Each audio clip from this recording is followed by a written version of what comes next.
This is the Jura ENA 9 coffee machine.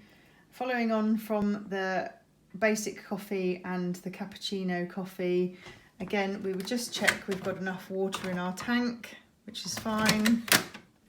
Just check we've got enough beans, which is fine.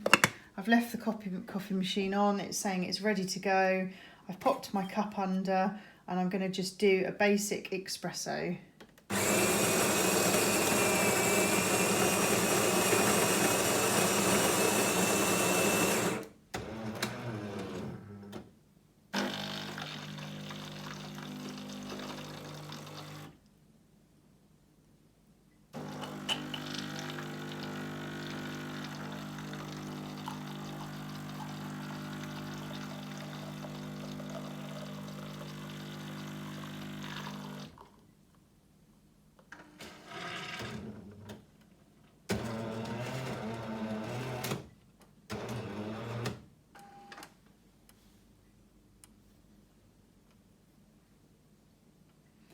Okay, so we're just going to move that back up out of the way.